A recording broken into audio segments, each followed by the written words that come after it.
Alors comme ça serait difficile de travailler avec les rotations. N'importe quoi. Une petite capsule et c'est réglé. Une rotation, qu'est-ce que c'est? Si on fait tourner une figure, on appelle F, autour d'un point O sans la déformer, on obtient une nouvelle figure qui s'appelle F'. Et on dit que cette figure F' est l'image de F par une rotation. Alors bien sûr, c'est un petit peu plus compliqué que ça si on veut le définir correctement. Sur cet exemple, on éparpille la cocotte numéro 1 et on lui a fait subir une rotation qu'il a amenée sur la cocotte numéro 2. Pour la définir précisément, on va avoir besoin de 3 choses.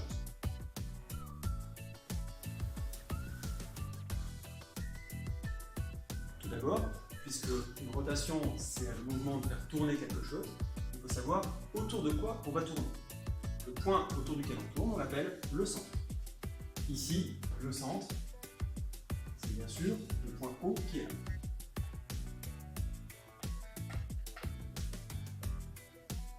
Il faut ensuite définir le sens autour duquel on va tourner.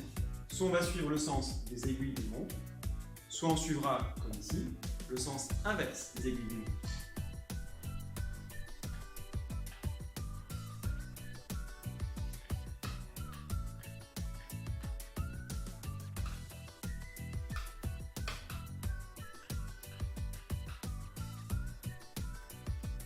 Enfin, quand on sait autour de quoi et dans quel sens on doit tourner, il faut savoir à quel moment on doit s'arrêter de tourner.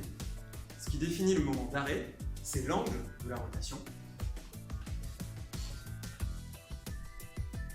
Donc pour notre rotation ici, on va le mesurer.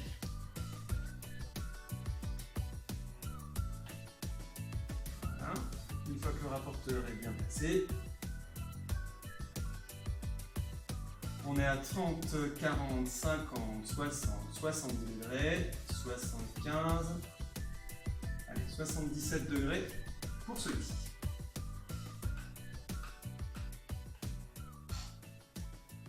Donc je répète, un centre, un sens, un angle. Voici comment définir parfaitement la rotation dont on est en train de parler.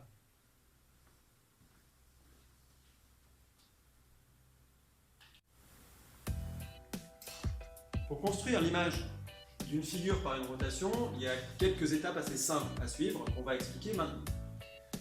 Ici, on va construire donc l'image de ce point A par rapport au point O. Donc O sera le centre de la rotation. Le sens, ce sera le sens inverse des aiguilles d'une montre. Et l'angle de rotation sera de 70 degrés. Pour pouvoir commencer à tracer l'angle dont on va se servir, on a besoin de tracer un premier côté. Le premier côté de notre angle, ce sera la demi-droite, d'origine O et passant par A.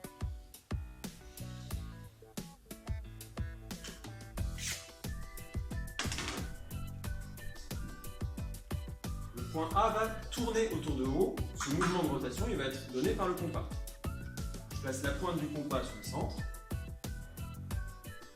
la mine sur le point A, puis je fais tourner le point A effectivement dans le sens qui a été choisi.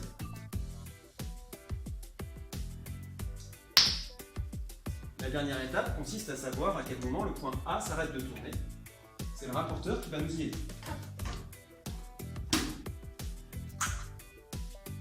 Donc je dois tracer un angle de 70 degrés, de sommet O et de premier côté, la ligne droite au A. Je place donc le centre de mon rapporteur sur le point O. J'aligne une graduation 0 sur la ligne droite qui est choisie comme premier côté. Puis à partir du 0, je vais compter 70 degrés, 10, 20, 30, 40, 50, 60, 70 degrés.